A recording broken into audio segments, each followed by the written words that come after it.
Okay, the project that we're doing today is making these dark brown edge caps for the dormers. I got all 6 done on this side, but if we go around to the other side, you can see I still have to make all 6 for that side. Creating these end caps, I took 12 feet 2x6 treated lumber. I cut them in half so that I had 6 feet, 2 of them, and then I took them to my table saw, beveled them at a 45-degree angle so that I had the pieces that you see here. Here's one that I put together.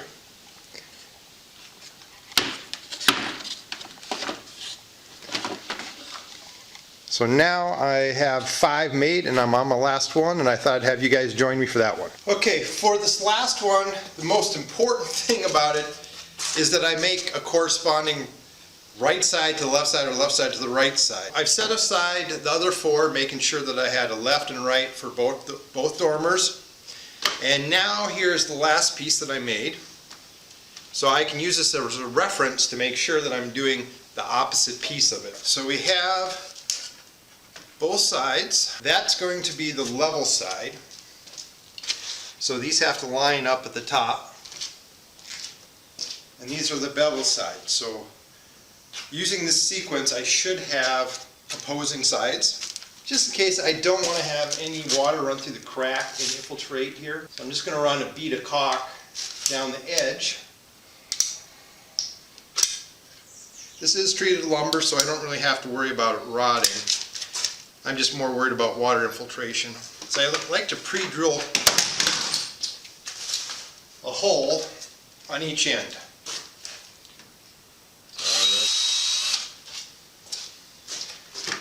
Don't get too close to the ends, because then you worry about running into your saw as you're trying to trim the edges off. Now it's fairly hard to make these ends line up. This wood is twisted pretty bad. So what I like to do, and I know you guys can't see it from over there, the side that I'm driving in longer and over, so when it's pulled in, it sucks it tight back up so that the corners are then level. So I put my hand down and I make sure that I have about 3/16 of an inch more than I need. And sometimes I have to take them out and readdress them. So now you can see on this top piece, this lip sticks out longer than this one. So I want to go this way to pull the longer lip to the shorter lip.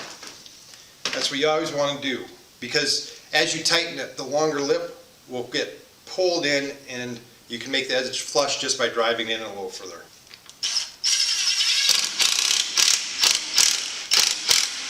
Now this edge is driven too far past. You can see that the lip sticks up. So I'm going to redo this one. And actually the lip goes the other way. So I'm going to come this direction. Ooh, that's nice and tight. That's just how I like it.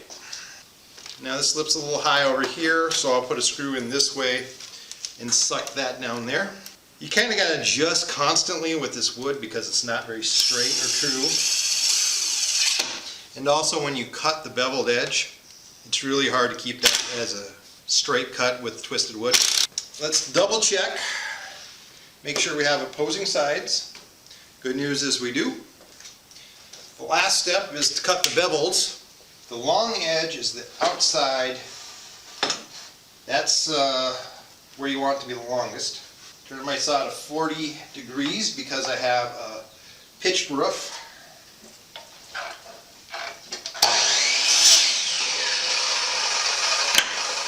And that's why you wear eye protection, because that piece just shot out. Now at the top, I cut off just a bevel on here at 15 degrees. This does protrude a little bit from the siding that comes down.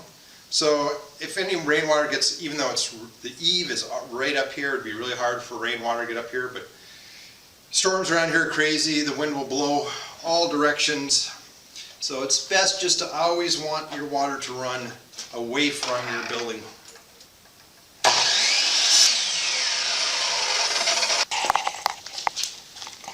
What you doing in here, Even? You looking all patriotic in your little neck scarf there?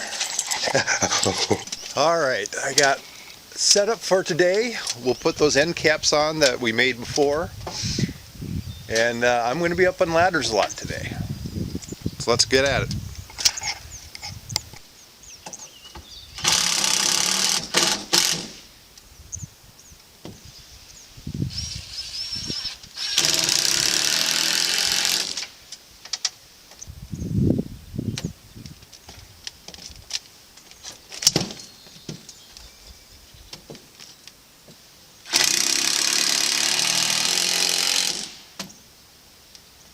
Alright, just got done fixing the window a little bit from when it was originally installed. I got a flash around it, so I'll do that next.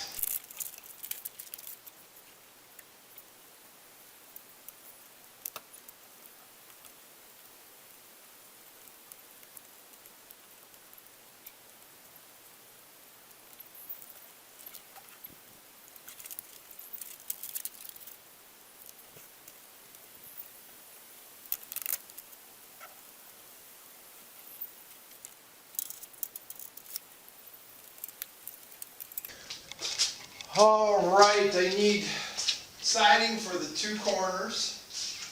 These pieces actually have the corners already cut into them. So all I have to do is do a straight cut. So this side was 32 1/4.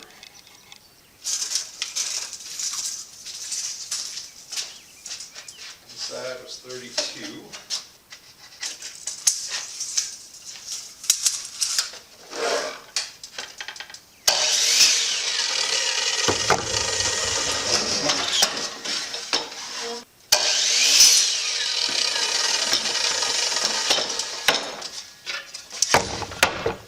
I'll save this piece for probably the lower section where I need a 6-footer. I'm about 6 foot, so it should be good. The other thing I like to do is I like to put relief cuts, so this will fit in behind the window. It's got a channel in it, so I'll cut a little off here so I can fit it in to the window itself.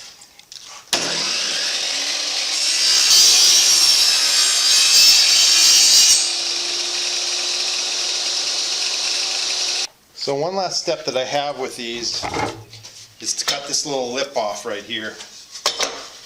I do that on my miter saw, and since it's a slide, I'm able to just ever so cut it off. Alright, before I can go hang these up, this is pine untreated. So over a decade or two, water infiltration is going to rot this out. So at this point, before I hang it up, I got some more of the stain, and I just like coating these edges to make sure that if there is any water infiltration, that it's not going to rot or hurt this in the least.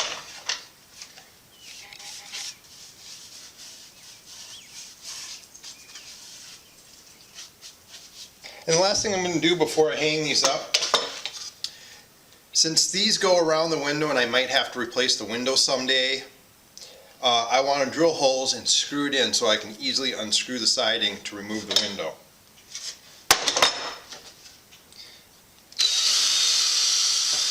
I like to drill with a little upward angle, so if there's any water, the water would run out of it instead of into it.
Alright, I measured the top board at 65 inches, and then I know I need 27 inches from there to the peak.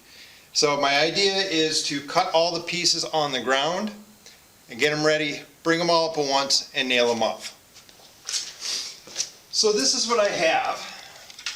65 inches from that corner to that corner, and I know there's a 27-inch rise.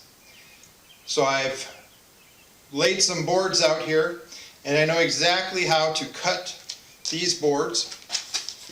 So just lay my level down here, put it up at the 27-inch mark, and now I know I need to cut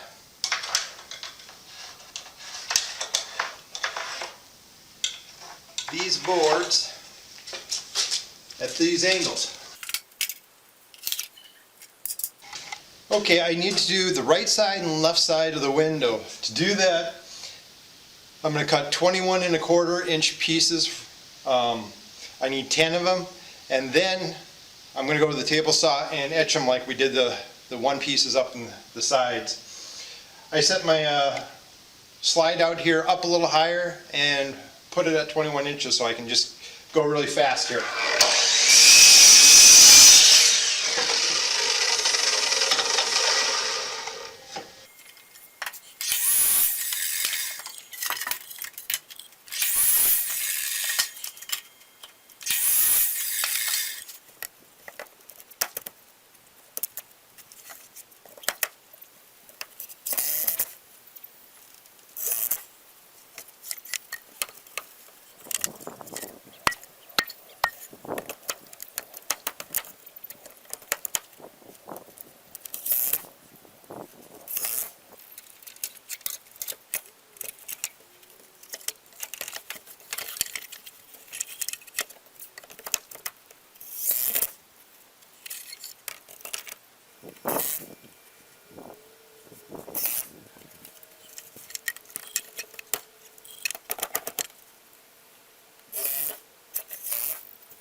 Alright, the last step is to caulk the edges.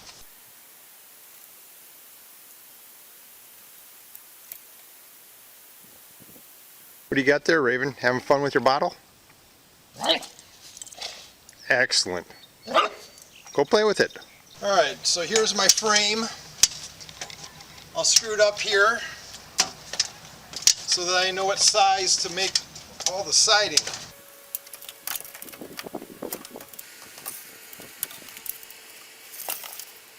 So now I have a perfect frame that matches the opening of the triangle at the top. I've screwed it to my starter board, and now I just have to cut boards that will fill in the field down here. Let's get cutting.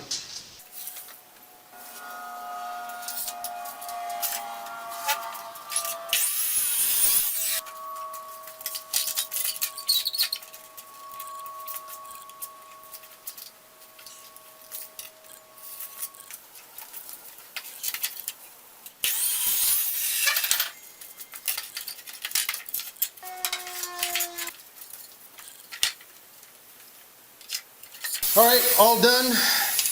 I'm going to stain up the sides. And then we'll go outside and start installing it up on the ceiling. If you haven't ever used a nail gun before, the nails come in strips like this. This is easy, you just slide the back till it clicks, put your new string of nails in, push the button, and you're locked and loaded to go.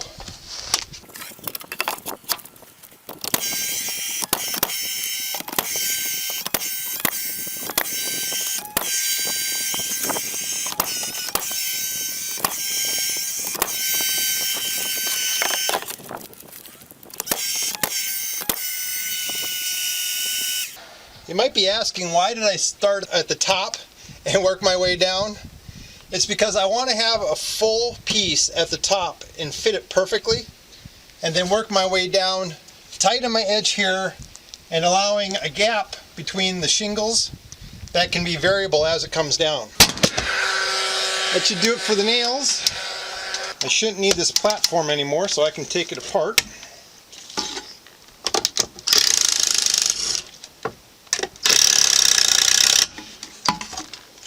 Send it down the hill. Express mail.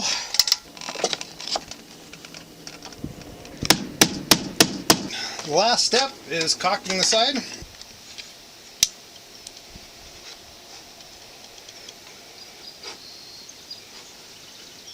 Looks good. I think we can put a big old done stamp on that one. Alright, there it is. All three sides of that dormer are done.